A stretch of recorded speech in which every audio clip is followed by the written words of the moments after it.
Welcome everyone to the 2022 Oak Grove Farm Flex unsanctioned tourney in Millis, Massachusetts, offering a very pop-up style tournament sponsored by Raddiscgolf. Beside me today I have Wadz. How you doing, my man? I'm awesome, man. Thanks for having me. Oh, Greatestmediateam is always happy to have you.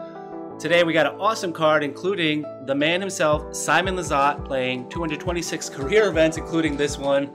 We'll call it 227. We got you, buddy. Yeah. Disc Golf Bra, Thought Space, and Good Sports representing. We got my buddy Shane Wyatt representing Wyatt Works. Watch out for that Borderland tournament, Spring Fling, coming soon. And Paul Krans, who's got a couple of less events than you, but he's 989 and he's the Tourney 54 champ. Real good player. And then leading off the pack, we got GMT and 978 superstar Quinten Scott. That's a great card. It really is. And there's Eric Wilson, the owner of Raddiscgolf, one of the owners. And big shout out to him and Joe Mercieri for sponsoring this, because it's giving us all a reason to play today. Yeah, so huge thank you to Rad. Go check them out if you haven't. Great place to go buy and sell some nice rare discs. And accessories. Yeah. And anything you can think of with disc golf. I think it's going to be an awesome site. There we got TD, Connor Spillman. Huge shout out to him and thank you from the Dacey community for coming out and representing. Yeah, so here's Shane. He's definitely ripping on a nice Star Destroyer here, giving it all he's got. We have made fun of Shane over and over again for not throwing far, and he absolutely pummels this one. That is definitely Shane's strongest drive. Love seeing that come out of the gate for this first tournament. Nice wide open and just let it rip. So Shane, super excited for you. A lot of great throws coming out of you today. Pretty sure you jokingly said, did you learn how to drive after that one? Oh, I definitely did. You know, Shane is a great buddy, and we can go back and forth on the course or anytime we're together. And, you know, we give it to each other because we love each other. That's what we do. Speaking of awesome rip, that was your Wraith, right? Yeah, that's a new Halo Wraith. I am testing those out right now, so these are some of my first throws with them, so I'm not quite sure exactly what they'll do. So that was thrown a little too nose up to get good distance on, but expect to see a great throw out of Paul here. 585 feet. It's one of the longest holes that we're going to be playing. He turns it over just a little bit. That was his DD3, I think. But what do you think of this hole one? I think this is a great starting hole. You know, it's tough to really give any hole great praise when it doesn't have a tee pad. But yeah, for what it is, I think this is a great hole. Simon is definitely one of the few players that have the ability to get it all the way to the basket, and it really can showcase that elite level, like that 0.03% distance thrower. A lot of other players are just kind of doing their best to get out to make their approaches either mid-ranges or putters. You see Q is throwing, I think that's a Firebird that the Celtics died. Yeah, we missed his tee shot, but we promise we'll get us the rest of his shots in there. And Simon had a really good rip there, probably leaving himself 150 feet short or something like that. Yeah. Shane, this was a rock out of his hand. He was talking about how this was such a far drive for him. He didn't know how to approach it because he thought he needed that mid-range, but he went a little bit deep. This is my soft harp, and I just kept it out way too wide, watching Shane go deep. Simon with his nice simple, what is that, a P1X, P1X, yeah. He's going to be throwing that a lot today. Q is stuck behind the little bit of trouble that you can really find on this green. This is definitely where you would see a player that's thrown an errant shot, or if the wind gets, but he almost rings that up. It almost looked like it went in. Yeah, it was amazing. I still don't understand what line he hit, but he threw a disc and it almost went in, so congratulations to him. Paul Krans, ooh, he's looking real smooth already out of the gate. Yep, he had that nice little, a little bit of nerves playing with Simon for sure. I think we all do. I don't know about you. You've been playing with him a few times now. Yeah, I mean, you know, when you've been around long enough, you learn. You know, he's just another guy. Yeah. Speaking of another guy, Shane told me at this moment he was thinking about Sunnymead hole one. Yep. How he airballed it a couple times back and forth. Hopefully he recovers very quickly and he stops thinking about that. And the next putt, Paul Krans cleaning up his par. Well done there. Yep, nice putt. You know, definitely on a lot of these baskets you're looking at, they are not real baskets, or they're not full tournament style baskets, so they can be a little sketchy to putt on. Very sketchy. So it's a big mental thing, and when you're looking at that, like, oh, this 20-footer for par, like, oh boy. Yep. Any time they can just kind of slide right through. Q cleaning up his par. Amazing. And great birdie from Simon. Super textbook.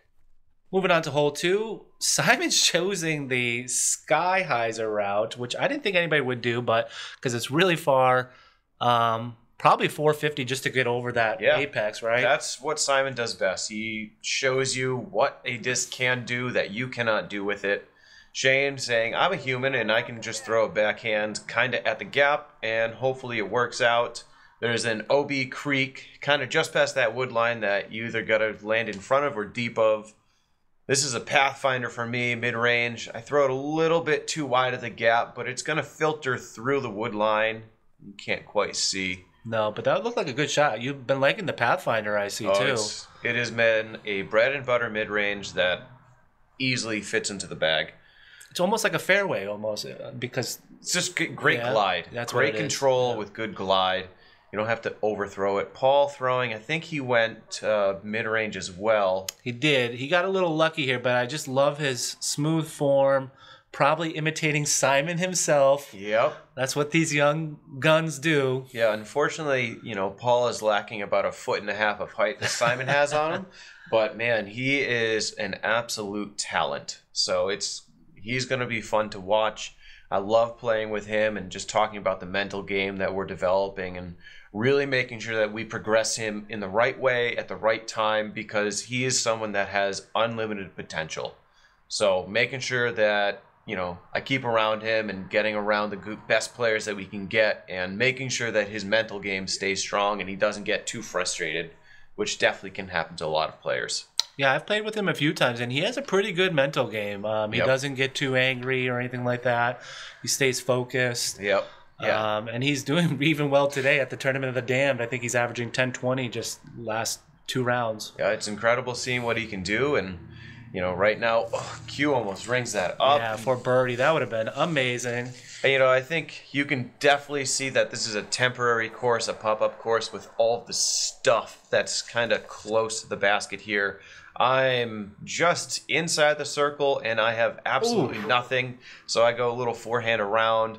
Paul is within 10 feet of the basket, and he's putting from a lot of stuff. So, this is the challenge of these temporary courses, which thankfully it's not PDGA or anything. But, you just got to take that as it goes and realize, it's temp, and just have fun with it and not, expect that major level of, care or pressure or anything like that. Design. Yeah. No, they created this course, Greg Dowdell and his community, during the COVID times. Hold on one second, because this is an amazing shot by Simon Lizotte with this midnight prowl. Yep. Wow, what a line. This is a tough hole. This is I can't explain to you how bad the footing is. Yep. And he just absolutely pures it. He thinks he yanks it a little bit by his reaction. He thinks it turns. Unfortunately, the camera doesn't quite get a good view of it. I think it gets a little redirect off of something. But, man, he threw that so smooth.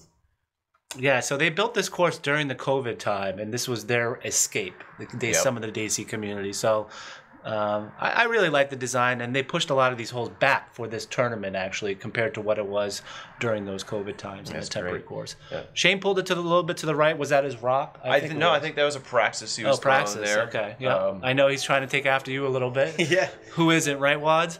Right, yeah. And it's a good person to kind of emulate. Yeah. I actually think he was throwing the Praxis before I was. Yeah. That was a Praxis for me, and I kept mine in the center, a little bit down the left. Turns out there was some OB on that left side that nobody knew about. We're all playing blind, so we had no idea. But I did not hit the OB, so I stayed in bounds. It's funny you say that, because I knew it was there all week, and I still hit it during the tournament. Paul Krans, what a shot here. I don't know. I think that was his maybe P1X. I'm not sure. He loves that disc. Yeah, this is Q. He's going to be forehanding a harp. He said, "Oh, you guys all went backhand. Well, here's a forehand line." I love Q's forehand line. Gets a little caught up there. I feel like Q. These first couple of shots, I feel like he's nervous playing on camera because he's normally doing the one filming. We don't see him on camera too much, or it could be playing with Simon. It might be that more than the camera because we've been on camera a few times now. Yeah.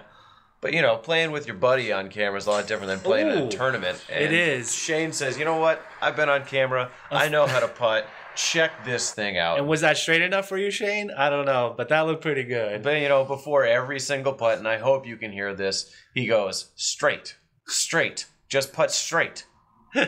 And he does that. That was a straight killer dead center putt. That was a beautiful putt. Probably 50? Yeah, definitely like pushing that 50, 55 range. Where are you at? Probably circle's edge. Yeah. This is definitely pushing it. Straddle putt in the stuff that's all at hip height. Ooh, great hit. Yeah. My man.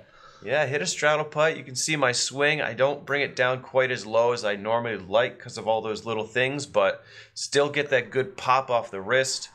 That was a good looking putt. And you never know with these baskets, too, like you said. Yep, you just got to putt at it, and if you hit metal, you hit metal. If it kicks it out, it kicks it out. So Q missed his par putt. Correct, yeah. So here's looking for Paul to get to the birdie. Wow. I didn't think I would see 3 birdies on this hole when I was reviewing the footage. But listen, you're about to see 4. Because Simon is absolutely parked. You can see his little I didn't see it. Midnight Prowl sitting just next to the basket. That's a lot of birdies for a very tough hole. Yeah. I mean, I want to say it average. We don't have the stats completely, but at least looking through it was probably 3.5, I want to say. With the OB on that left side where a lot of backhands can kind of drag to, and it kind of slopes down to it, it's tough. This hole, though. Whew. Yeah, this one's a doozy. It's a head scratcher more than anything. Yeah. And you can see why, because you kind of have to go around this valley and then to the right up there where the sun is. Low ceiling, but you can't throw it too low because there's these kind of tall, brushy things off over that hillside you can kind of see in the camera. So there's so much going on. Bad footing on the tee pad. But forehand's the play, right? Forehand is definitely the play. Okay. There is no backhand play unless you can get a quick cut roller down. But, man, it is hard. Everybody had trouble on this hole. Yeah, even my card, too. Well, one person did not. Oh, yeah. You're seeing it right here. Because this kid is so good. Look at that flare skip. That's height perfect. What you need to do. Yep. That's the only way you would get a birdie look on this hole. Yep, you hit that height perfect. That's still Hyzer out. He threw the splice here. Wow. So that's that new Discmania. All right, extremely Paul. overstable. Yeah. He threw that, and it is incredibly overstable to see. And that's probably one of the very few discs that could actually handle that torque on that angle and Hyzer and skip. Yeah. Because everybody's going forehand, too. Yep. So I go actually thumber, and I try to do the same skip that Paul does. And it sort of works out a little bit here and there. Yeah, I can definitely see that. I could definitely see like a thumber. I can see Brian Schwebe really love this hole. Just hit that like that 3/4 cut hammer. Yeah. And he's trying to get the flare skip. He didn't get the skip that he was looking for. And he's probably about 45, I want to say. Yeah, it's a tough one. Because it's way to the right. Here you go. Here's another good cut forehand roller. Pow. Do you know what disc that was? I think that was a Destroyer. Okay. Out of Shane. Because I know he's been rocking the pink smush, too. Yep. Yeah, this is going up and over these trees. He gets creative. You kind of have to. Yeah. You know, that's the thing about when you play a lot of New England disc golf, and especially Rhode Island disc golf, where Q's been. He's been playing a lot of course designing and doing a lot of maintenance. You find yourself in some weird spots, and you know, these courses down in Rhode Island that don't get quite as much play as some of these in Massachusetts. The brush and the sides of fairways are thick, so you learn how to get real creative when you're playing courses that don't get played often. Like, this is throwing a Firebird hard. Just hoping that way it goes too hard. left. Just hoping it gets through brush. And it did. Yeah. Yeah, no. Some of the spots that you find yourselves in these courses, especially pop-up ones, it's insane. Yeah. And I think a lot of the mental battle here is dealing with that frustration and not letting it get to you. Like, Q just hit that huge putt. That was huge because he was going to take a bogey, or a double bogey if he missed that. Yeah, so that's a massive putt there from Q. Not to mention the distance-wise, but situational-wise as well. Yeah. Shane from the knee. He likes these knee putts. He's used to them. Yeah, and he's used to saying straight. Straight. I'm sure he said it during this one because that looks cash money. That was great putt. That's that 1,000 rated putt that I know, Shane. Yep, that's definitely Shane's strong suit, hitting those putts from all over the place, any distance. He's going in. And this is for your par or bogey? This is for my par. Okay. There we go. Yeah. Good cleanup. Yeah, hey, nice and smooth. Whose pants are you wearing? Oh, those are Prism disc golf pants. We all know 8-hole production. Zach Benson, he's coming out with his own clothing line, so I had to support him and pick up a pair of his pants, and I'm definitely going to be getting some more, and I think Zach and I might be in talks about some things. Nice. Well, we need more male models wearing pants like that. Yes. So. And awesome shout out to Zach Benson there. 8 holes. We miss you, buddy. Come back to New England. Definitely. This hole right here, hole 5, just follow the walking trail. Don't hit a tree. It's not the longest hole, but you just have to hyzer at the end. You have to flex and then hyzer. But, you know, it's one of those things where I think you just have to throw it straight. You think you have to throw hyzer, which is what Paul did. Yeah. Trying to throw hyzer. And Shane just threw a zone on a little anhyzer, and it got straight. I tried to throw something that would hyzer out, and I hit the same trees that Paul did. Yeah. Throwing some dance moves off of that. I love the dance there. We had a couple of dance. We might have to do a little slow montage for your dance moves. Simon, do you know what this was? Because I couldn't figure it out. I think it's a P1X, maybe. I don't know. Maybe MD5, actually. That's maybe an MD5. Yeah, MD5 sounds about right. Just looking at that flight, kind of throw it on that little forced anhyzer to hyzer out. So smooth with the lure disc stamp too. Yep, and he nicks some branches that are right in front of the basket. It was gorgeous. It looked like an ace run. Yeah, you'll see where it landed. It is very close.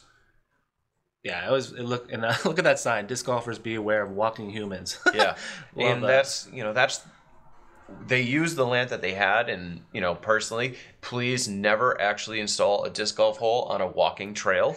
But during COVID and there's enough signage and people were aware that it was okay, nothing happened. But man, that is a very dangerous situation looking to happen. But thankfully, nothing happened, and everybody was aware. The people that were out walking knew of what was going on, so they were expecting it, and we knew what was going on.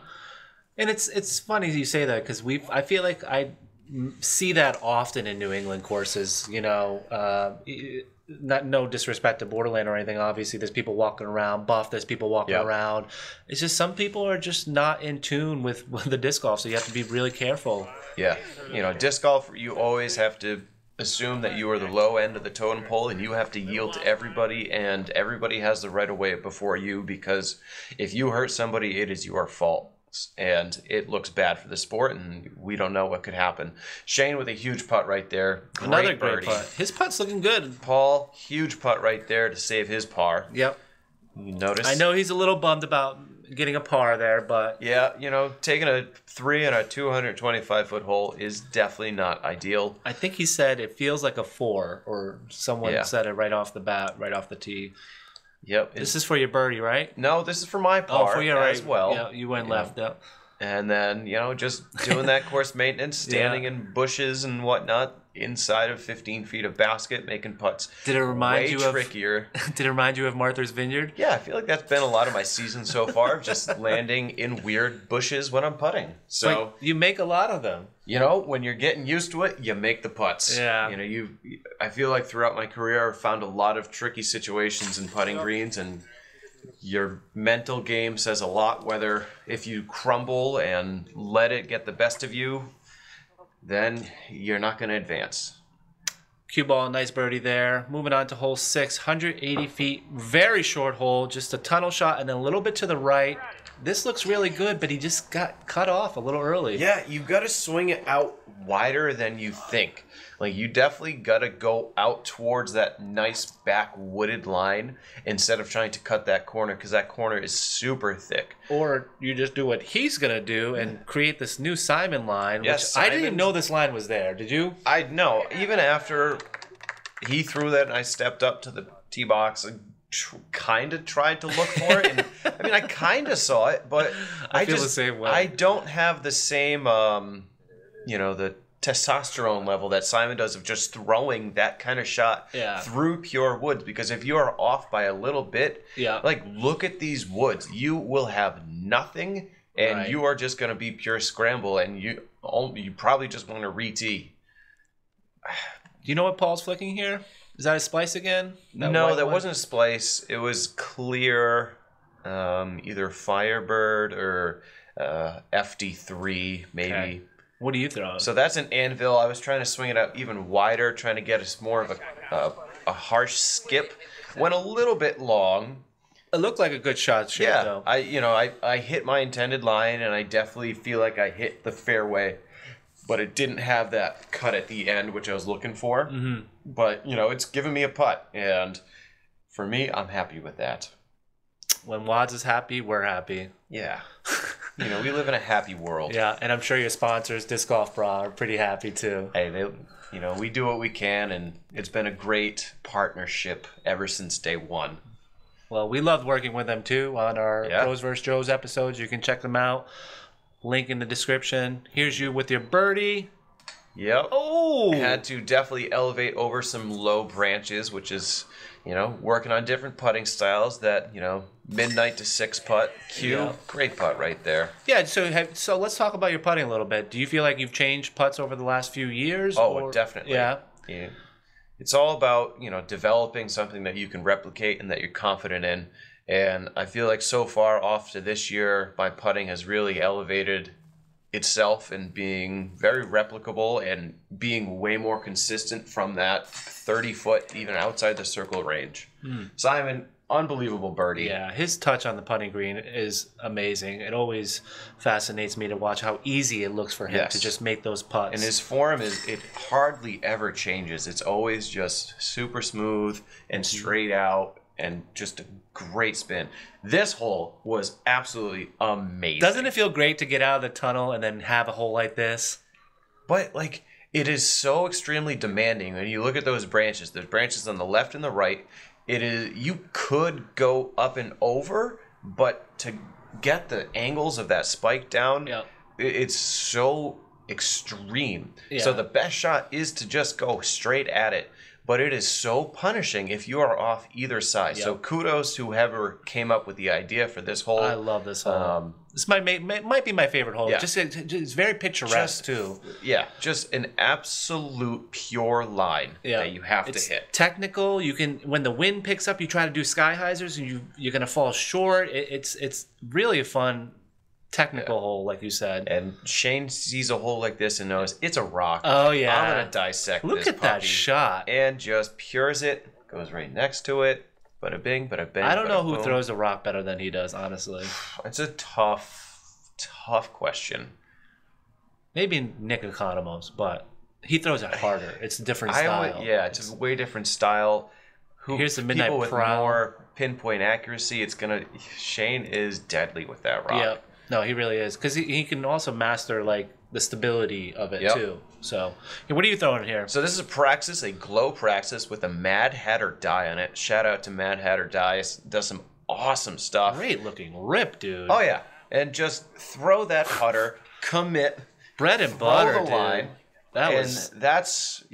This is a Wadz special slow-mo right if I've ever seen one. Look at that. So happy you get to see that flight, that slow flip up of that beautiful Praxis. Just letting that stability hold it on flat. That's your favorite type of shot in disc golf? Yep. One of your favorite shots? Yeah. What would you have thrown if it wasn't the Praxis? I would have gone Pathfinder, and I would have been either throwing it way too far, probably. Yeah. Paul looking for his birdie here with his putt. P1X. I believe he's putting with his P1Xs too now. Yeah. Ooh, top of pin. He going from the knee with kind of a ceiling and stuff in your swing and still coming off the top.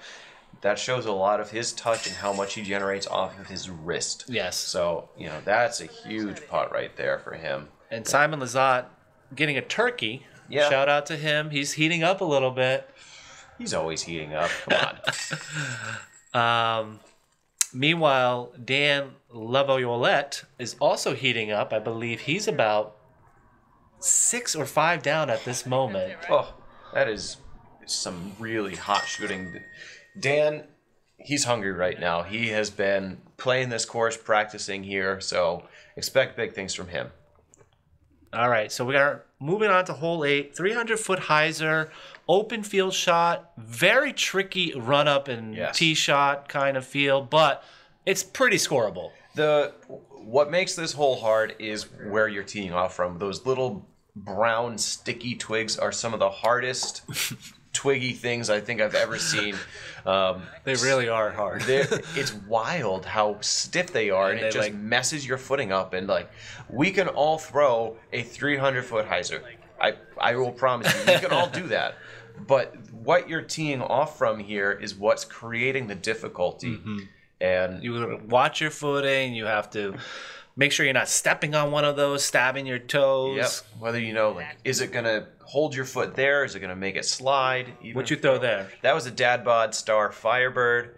Gotta, repping the bras. And I'm just a little bit long. It had a huge skip. We saw some other people's discs kind of stick. Yep. But up where the basket is more of grass, where in front of the basket is this kind of weird, hay, long, grassy, brown, sticky stuff that not a lot of people skipped off of. Yeah. And Paul Krans taking the super wide Hyzer. I love that shot. I'm pretty sure that was a PD or something like that. Yeah, I think PD had that Huck Lab die on it. Now here's Shane from distance. If he can make another 50-footer, that would be super impressive. Now we're talking, yeah. Then he's going to be heating up for sure. Come on. Oh, from camera, look good. The height was right, just a little off to the side. Cue ball. Also looking for a birdie. Oh, just missing it from a hair. So you saw those 2 misses. What are you thinking right now? Well, I'm on a different side of the basket. I've got a tailwind that's kind of slightly pushing that right to left tailwind. So it's just put it up there. Trust that the wind will knock it down a little bit. Commit. Throw it up. Ooh, great putt. Committed. Keyword, commit. I'm pretty sure you said it a few times. Are you worrying about height? Are you looking at height control when you're height releasing? Control is for sure. Yeah. But knowing what the wind is going to do to it and trusting that every rule that you say, when you have that tailwind, it's going to drop it. When you have a headwind, it's going to lift it up. Being able to actually trust that and do what the game plan is in your mind is massive. Yeah. So Paul mind over matter. Yeah, Paul from a very similar distance, maybe a couple feet closer. And you can see the little flag on top of the baskets really starting to push a little bit. Yeah. And he got a little upset there, but that was a good look. Yep. And Paul, you're averaging 1080 golf. No, I'm just kidding. You're averaging 1,000 rated golf lately, so keep your head up. We're excited to see the future for you. And Simon tapping another birdie. He's truly heating up, folks. He's been on fire. Let's go. He's been grinding away, trying to get ready for all of his big tournaments, all the Disc Golf Pro Tours coming up. He's playing his first major this weekend, and he's really focused on that and really trying to get into shape. So he sees these local events, and this is an easy warm-up for him where he can really get himself tournament ready. Especially on holes like this where he can just rip. Hole 9, 450 feet, par 4. He is about 30 feet from the basket, I would say. Oh. And what a beautiful shot here. With the PD. Like, come on. It makes it look effortless. Yep. I don't understand it. And when you have good form, it should look effortless. That's what they keep saying to me. Players need to realize is that when your form is quality, it's going to look smooth and effortless. If you're trying too hard or trying to be too explosive or trying to do too much, you're going to make a lot more mistakes and you're going to get yourself injured. Coming from Mr. Clinic himself, you're putting on some lessons, right? Yeah. I love hearing that, especially from the community people. Yep. I definitely do lessons. I'm trying to, organize more clinics, but, anytime I play with people, I'm always willing to give feedback and talk to them and just, preach the good quality disc golf life. What did you throw there? That was a good shot. That was a Wise Old Bra Champion Destroyer. Definitely didn't quite get the same distance as Simon did, but I'm up in that same range. I'll have a 60-foot, 70-foot approach. Yeah, Shane kind of leaked off to the left, so he's kind of blocked off by that Guardian Pine. And cue ball, speaking of good form too, he's getting good rip here. Yeah, he's throwing a Star Wraith, right? Yeah, he loves his wraiths, man. He can get some power on them. I'm not sure where this went, but I think it turned to the right a little bit. Yeah. Yeah, this is Paulie. He's throwing, I think this is his Metal Flake Champion Destroyer. Oh my God, to say that 5 times fast. Yeah, Metal Flake Champion Destroyer. But yeah, he really likes ripping on these discs. And he comes through with a little too much Hyzer, gets hung up in that stuff to the right, but kind of fights through a little bit. Yeah, so Q overturned pretty much his. Same spot where cue ball is, almost. Oh, almost throws it in. Everybody's saying, what? I think he hit the front rim, but my head was blocking it. That looked awesome. Great run there. Shane, from the knee again. Bless you, my man. Thank you. And look at that commit. Get it. You and I have the opposite sneezes. I would have been totally loud. You are totally silent. I made sure I stayed silent, because who wants to sneeze while you're doing commentary? I know, but that would have been funny. So here's my putt from, I guess I was only 50, yeah, 45. 55. Come on, hit it. Oh, tickled it. Yeah. Did you think you had it? I thought it was close. It was really windy. It's tough to see because everything is dead here, and those kind of like pine, whatever trees those are, don't move in the wind. No. And that flag is pushed against the base. So there was a good headwind, so I went to more of like that spinny, soft touch, and it didn't quite have that cut. So it sounds like you're reading the wind quite often. You have when to. Putt, yeah. When you're out into the fields like this, the wind is definitely a huge factor. And when you can realize what it's doing and what's happening, when you learn how to read the wind correctly, it makes disc golf way more fun. And we don't get to play in the wind that often. That's why I thought this was a nice change of pace. I really like this flex. I think it's hilarious that Simon asked if this is fine. Like, we would say no, Simon. Yeah. But, that's that courtesy that we all, because disc golf is self-policed. And, we're all watching. And Eagle alert. Absurd. That's what it has to take to get the eagle here. Just a mega drive and then some crazy putt. Like, look at how hard he's working from 28 feet. Great eagle. Amazing. And we're wrapping up the front 9 here, guys. Thank you for staying tuned. Thank you, Greatest Media Team, for coming out and filming. Dude, this is our pleasure. I mean, Raddiscgolf had this idea, and we were like, we would totally want to get down and help for something like this. This is what we live for. We love being able to support our friends. We love putting on, events, trying to get a great feature card. People like you and Simon and Shane. Coming off of the front 9, we have Simon Lizotte with -7. Dan Laviolette on 5 down. Danny boy. Took a bogey there, but he's still trekking. Kyle Moriarty, 4 down. Shane, 4 down. And Paul, 2 down. And Quinten Scott, 1 down. How do you feel about your round there? I can't complain. I've never been here. I kept it clean, bogey-free. So, it's time to really start putting some stuff together and, keep scoring on what it comes to you. And the back 9's very scoreable. So stay tuned to the Greatest Media Team channel. The back 9 will be dropping in the next 24 hours. And big thanks to Greg Dowdell and Connor Spillman, once again, the course designer and TD, for helping put this on. Thank you, gentlemen. Thanks for watching, and enjoy the ride. Yeah.